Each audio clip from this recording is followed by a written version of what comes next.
अस्सलाम वालेकुम। Welcome to Huma stories. Hope you all guys are good. सबसे पहले तमाम वीडियोस की अपडेट्स के लिए चैनल को सब्सक्राइब करके बेल नोटिफिकेशन को ऑन कर दें। तो आइए चलते हैं आज की स्टोरी की तरफ। तीसरा कत्ल।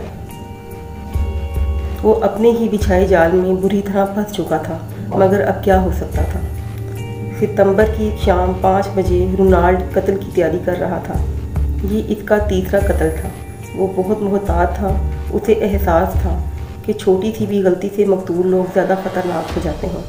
उस वक़्त वो अपने घर के बाथरूम में था, जो उसने हाल ही में किराए पर लिया था। एक लम्हे के लिए रुककर उसने आईने में अपना अक्स देखा।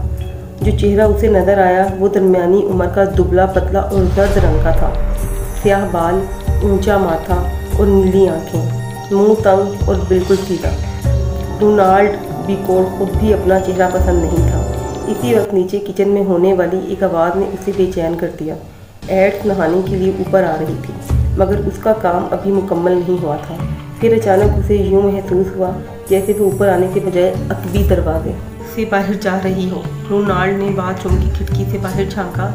एड्स उसे घर के एक भी हिस्से में बने हुए छोटे से चकोर बागीचे की तरफ जाती दिखाई दी। उस तरह के बागीचे इस गली के दूसरे घरों में भी बने हुए थे। वो एड्स का यहाँ अकेला रहना पसंद नहीं करता था।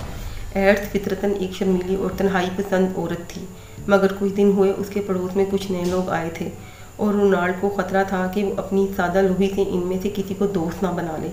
वो ऐसा हरगिज़ नहीं चाहता था। एड्स के साथ रोनाल्ड की ये तीसरी शादी थी, यानी एड्स इसकी तीसरी बीवी थी। हमेशा की तरह अपनी इस शादी में भी उसने अपना जाली नाम इस्तेमाल किया।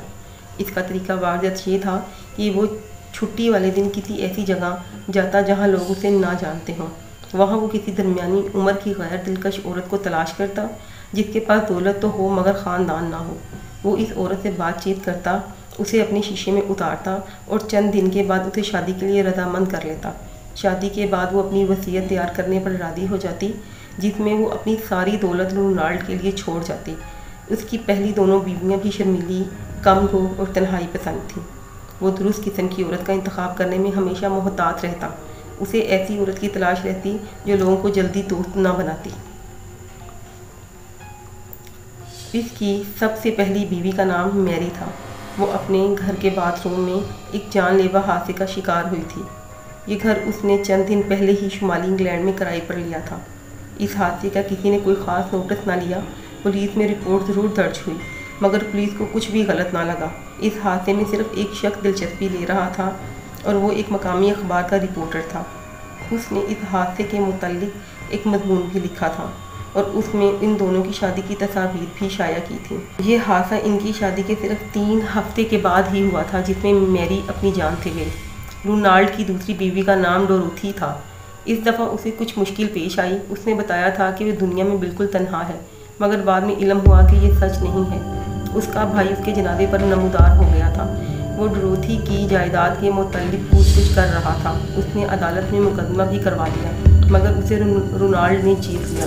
इंश्योरेंस कंपनी ने डोरोथी की इंश्योरेंस की सारी रकम उसे अदा कर दी। ये सब 4 साल पहले की बात है। अब वो एक नए नाम और नए पस मंज़र के साथ इस नए माहौल में और इलाके में अपने आप को बिल्कुल महफूज समझ रहा था। जब उसने पहली बार एडिस को देखा, वो साहिल समुंदर पर बने एक रेस्टोरेंट में कोने के मेज़ पर तनहा बैठी थी। एक ही लम्हे में उसने अंदाज़ा लगा लिया कि उसे अपना अगला शिकार मिल गया है। एडिस के चेहरे पे गहरी संजीदगी छाई हुई थी, मगर जिस चीज़ ने रोनाल्ड को मतवज्जो किया वो एडिस के हाथ की उंगली में मौजूद एक कीमती अंगूठी थी। अपनी तजर्बाकारी और चरब ज़ुबानी की वजह से रोनाल्ड को एडिस के साथ मुतारिफ होने में कोई दिक्कत पेश नहीं आई। पहले वो बात नहीं करना चाह रही थी, मगर फिर उसने गुफ्तगू शुरू की। उसके बाद सब कुछ वैसे ही हुआ जैसा रोनाल्ड चाहता था। उसका तरीक़ाकार पुराना मगर बेहद रोमानवी था। तन्हाई की मारी ख़वातीन को शीशे में उतारना उसके बाएं हाथ का काम था। हफ्ते के आखिर तक वो इसके इश्क में बुरी तरह मुब्तला हो चुकी थी। एडिस का ख़ानदान पस मंज़र रोनाल्ड के मकसद के लिए बिल्कुल मौजूद था। इस वक्त उसकी उम्र 43 साल थी और वो बिल्कुल तन्हा थी। मुआशी मसाइल ने उसे शादी जैसे मौजू पर सोचने का मौका ही ना दिया। लड़कियों की एक स्कूल में उसने 10 साल तक पढ़ाया। जब कुछ پس انداز ہوا تو اپنے بوڑھے باپ کی بیماری سامنے آن کھڑی ہوئی۔ کئی سال تک وہ اس کی دیکھ بھال میں مصروف رہی، وہ اس کی موت تک اس کے ساتھ ہی رہی۔ اپنی ساری جمع پونجی اور باپ کی انشورنس کی رقم نے اس کے بینک اکاؤنٹ کی رقم کو قابل رشک بنا دیا تھا۔ اب اس کے پاس اتنی دولت تھی کہ وہ نہیں چاہتی تھی کہ اسے وہ کیسے خرچ کرے۔ پہلی ملاقات کے 5 ہفتے بعد ہی رونالڈ نے اس سے شادی کر لی۔ رہائش کے لیے ان دونوں نے ایک بالکل اجنبی قصبے میں ایک مکان کرائے پر لیا۔ اس علاقے میں اس کی کوئی جان پہچان نہ تھی۔ اسی شام دونوں نے ایک وصیت تیار کی جس میں اپنی ساری دولت کا وارث دوسروں کو بنایا۔ پھر وہ اس گھر میں منتقل ہو گئے جو انہوں نے معمولی سے کرائے پر حاصل کیا تھا۔ ان کی شادی بہت خوشگوار تھی۔ رونالڈ نے ایڈتھ کو بہت گرم جوش پایا۔ ایڈتھ کو بس ایک خواہش تھی کہ کہیں اس نے ایک ایسے مرد سے شادی کی حماقت تو نہیں کر دی جس پر اس نے پہلی نظر میں ہی اپنا دل ہار دیا تھا۔ مگر رونالڈ چاہتا تھا کہ وہ کوئی غلطی نہیں کرے گا۔ اس نے مستقبل کا سوچنا بھی شروع کر دیا۔ 2 چیزوں نے اسے اس وقت پہلے ایسا کرنے پہ مجبور کیا تھا۔ ایک یہ کہ ایڈتھ نے اپنی دولت اور بینک اکاؤنٹ کے متعلق کوئی وعدہ بات کرنے سے انکار کر دیا تھا۔ وہ اپنی جائیداد کے سارے کاغذ اپنی میز کے درار میں مقفل رکھتی تھی اور ان پر کوئی بات کرنے کو تیار نہ تھی۔ دوسرا مسئلہ یہ تھا کہ وہ اس کی ملازمت کے سلسلے میں بے جا دلچسپی لے رہی تھی۔ رونالڈ نے ایڈتھ کو بتایا تھا کہ وہ ایک انجینئرنگ کمپنی میں حصے دار ہے جہاں سے اس نے لمبے عرصے کی چھٹی لے رکھی ہے۔ ایڈتھ اس کی یہ کہانی مان تو گئی مگر اس نے بہت سے سوالات پوچھے۔ وہ اس کا دفتر اور فیکٹری بھی دیکھنا چاہتی تھی۔ اسی لیے رونالڈ نے سوچا کہ اب اس کام کو جلد ہی نپٹا دینا چاہیے۔ وہ کھڑکی سے پلٹا اور باتھ ٹب میں پانی بھرنا شروع کر دیا۔ اس نے محسوس کیا کہ اس کا دل بری طرح دھڑک رہا ہے۔ وہ یہ چیز پسند نہیں کرتا تھا۔ اسے پرسکون رہنے کی ضرورت تھی۔ باتھ روم میں وہ واحد کمرہ تھا جسے انہوں نے رنگ کیا تھا۔ یہاں آنے کے فوراً بعد اس نے یہ کام خود اپنے ہاتھوں سے کیا تھا۔ اس کے علاوہ اس نے باتھ ٹب سے کچھ اوپر دیوار میں ایک شیلف بھی لگا رکھی تھی جہاں سے شیمپو کی بوتل، صابن اور کریم کے علاوہ ایک چھوٹا سا پانی گرم کرنے والا ہیٹر راڈ بھی رکھا تھا۔ یہ بہت سستا قسم کا تھا۔ اس میں 2 راڈ لگے ہوئے تھے اور وہ ایک ایسا ہی سفید تھا جیسے دیواریں۔ پہلی نظر میں جلدی نظر نہیں آتا تھا۔ باتھ روم میں بجلی کا کوئی پوائنٹ نہیں تھا مگر وہ اس ہیٹر کی تار دروازے سے باہر بنے سوئچ بورڈ میں لگا سکتا تھا۔ اس نے ہیٹر آن کر دیا اور راڈ کو گرم ہوتے دیکھنے لگا۔ کچھ دیر بعد وہ باتھ روم سے باہر گیا۔ گھر کی ساری بجلی کے کنٹرول کا نظام ایک الماری کی سیڑھیوں کے اوپر تھا۔ رونالڈ نے الماری کا پٹ محتاط انداز میں کھولا اور ایک ہینڈل کھینچ کر بجلی کا نظام منقطع کر دیا۔ اس نے اپنے ہاتھ پر ایک کپڑا لپیٹ رکھا تھا تاکہ ہینڈل پہ اس کی انگلیوں کے نشانات نہ آ سکیں۔ اس کے بعد واپس باتھ روم میں گیا۔ ہیٹر کا راڈ دوبارہ ٹھنڈا ہو چکا تھا۔ کپڑا استعمال کرتے ہوئے اس نے وہ ہیٹر شیلف سے اٹھایا اور اسے نہانے کے ٹب میں پانی کے اندر رکھ دیا۔ یوں لگتا تھا جیسے وہ اتفاقیہ طور پر شیلف کے اوپر سے اس ٹب کے اندر گر گیا ہے۔ ایڈتھ اب بھاگ سے واپس آ رہی تھی۔ وہ اس کے قدموں کی آہٹ سن سکتا تھا۔ اس نے ایک چھوٹی سی پلاسٹک کی بوتل اپنی جیب سے نکالی اور اس پہ لکھی ہدایت پڑھنے لگا۔ اپنے عقب میں ایک ہلکی سی آواز سن کر وہ ایک دم پلٹا۔ اسے ایڈتھ کا سر نظر آ رہا تھا۔ وہ کچن کی چھت پر جا رہی تھی جو باتھ روم کی کھڑکی کے عین نیچے تھا۔ وہ اس چھت پر سے درختوں کے سوکھے پتے صاف کر رہی تھی۔ اس کام کے لیے اس نے دیوار کے ساتھ لکڑی کی عارضی سیڑھی لگا رکھی تھی۔ اب وہ اس سیڑھی پر کھڑی تھی۔ رونالڈ کھڑکی کے قریب ہوا اور دھیرے سے پوچھنے لگا، ڈارلنگ تم یہاں کیا کر رہی ہو؟ اس کی آواز سن کر ایڈتھ ایک دم چونکی اور سیڑھی سے نیچے گرنے ہی والی تھی۔ اوہ تم نے تو مجھے ڈرا ہی دیا۔ میں نے سوچا میں یہ چھوٹا سا کام بھی کر ہی لوں۔ نہانے سے پہلے وہ لڑکھڑاتی آواز میں مسکرانے کی کوشش کرتے ہوئے بولی، مگر میں تو تمہارے نہانے کے لیے ٹب تیار کر رہا تھا۔ تم اتنی زحمت کیوں کر رہے ہو رونالڈ؟ نہیں ایسی کوئی بات نہیں۔ میں آج رات تمہیں باہر گھمانے لے جانا چاہتا ہوں اور چاہتا ہوں کہ تم بہترین اور خوبصورت نظر آؤ۔ اسی لیے جلدی کرو، باتھ ٹب میں شیمپو کی جھاگ جلدی ہی بیٹھ جائے گی۔ تم جانتی ہو یہ بہت قیمتی اور مہنگا ہے۔ آؤ اور جلدی لباس اتار کر باتھ ٹب میں گھس جاؤ۔ ابھی آئی، ایڈتھ مسکرا کر بولی اور اس نے سیڑھی سے نیچے اترنا شروع کر دیا۔ رونالڈ نے تیزی سے ایک چھوٹی سی بوتل کھولی اور اس کا سارا محلول پانی میں انڈیل دیا۔ جلد ہی سارا باتھ ٹب بلبلوں سے بھر گیا۔ اس میں سے گلاب کے پھولوں کی تیز خوشبو آنے لگی۔ بلبلوں نے پانی میں پڑا الیکٹرک ہیٹر مکمل طور پر چھپا لیا بلکہ اس میں باتھ ٹب کے دونوں کنارے بھی چھپ گئے۔ ایڈتھ جب باتھ روم کے دروازے پر پہنچی تو رونالڈ اپنا کام کر چکا تھا۔ اسے دیکھ کر وہ خوش ہوتے ہوئے بولی، ओह रोनाल्ड, तुमने तो सारा काम ख़त्म कर दिया। अब तुम जल्दी से ट्रक में घुस जाओ, इससे पहले कि ये झाग अपनी ताकत खो दे। उसकी मदद से तुम्हारी जिल्द चमकदार हो जाएगी। इतनी देर में जाकर मैं चेंज कर लेता हूँ। ये कहते हुए वो बिल्कुल निकल गया। बाहर आकर वो रुक गया और कान लगाकर कुछ सुनने की कोशिश करने लगा। बाथरूम का दरवाज़ा बंद होने की आवाज़ सुनते ही रोनाल्ड बेपांव चलता हुआ बिजली के बक्स के करीब आया।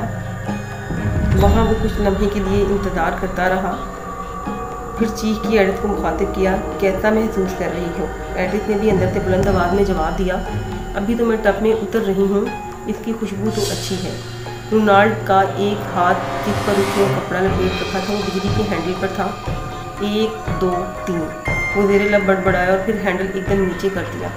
बिजली के पॉइंट से एक हल्का सा धमाका हुआ, जिसका मतलब था कि शॉर्ट सर्किट की वजह से बिजली बंद हो गई है। हर तरफ खामोशी छा गई थी। कुछ देर बाद वो बाथरूम के दरवाजे पर गया और दस्तक देते हुए धीमी आवाज़ में एडिथ को पुकारा, मगर कोई जवाब ना मिला। अंदर कोई आवाज़ नहीं थी, कुछ भी नहीं। अब वो अगले लम्हे के लिए तैयार था।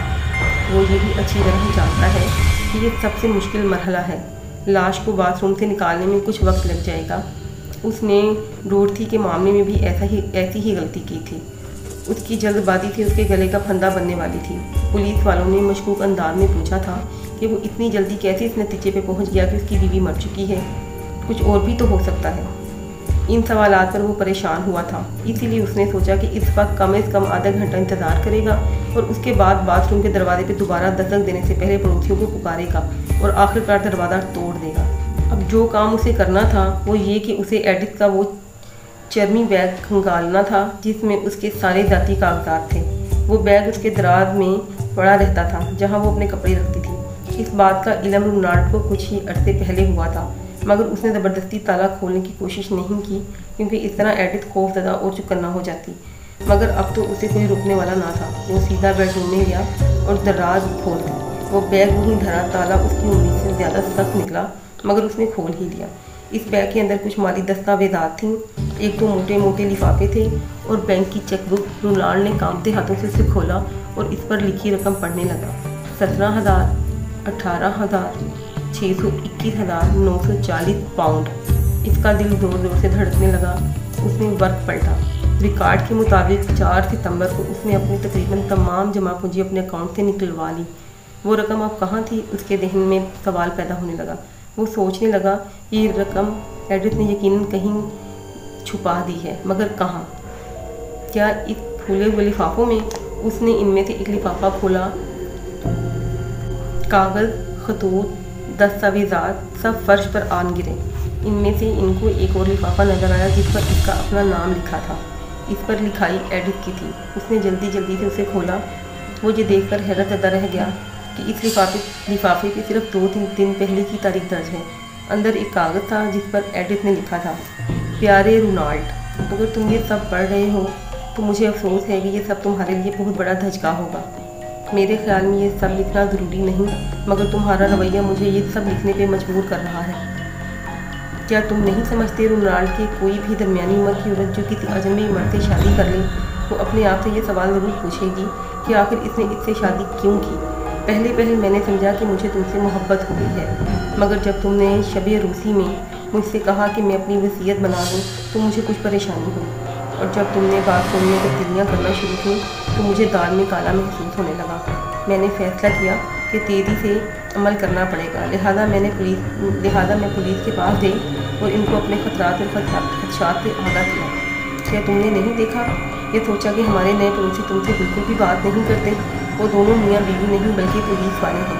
लेडी पुलिस अफसर ने मुझे पुराने अखबारात के 2 तराशे भी दिखाए जिनके मुताबिक 2 ख़वातीन अपनी शादी के कुछ ही दिन बाद गुसल खाने में नहाने के दौरान हादसे का शिकार होकर मर गई। दोनों वाक़यात में जनाजे के मौके पे इन ख़वातीन के शोहरों की तस्वीर भी मौजूद थीं।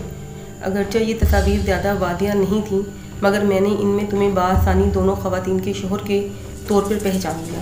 मुझे अंदाज़ा हो गया कि अब मुझे सिर्फ वही कुछ करना है जो पुलिस कहेगी। पुलिस भी इन ख़वातीन के शोहर को तलाश कर रही थी। वो इन्हीं तस्वीरों से मदद ले रही है जो इन्हें तुम्हारी दूसरी बीवी के भाई ने फराहम की हैं। इंस्पेक्टर का कहना है कि पुलिस को अभी सिर्फ शुबा है, मगर तुम्हें मुजरिम साबित करने के लिए इन्हें ठोस सबूत की ज़रूरत है, और उसके लिए ज़रूरी है कि तुम्हें एक जुर्म करने का मौका देना चाहिए।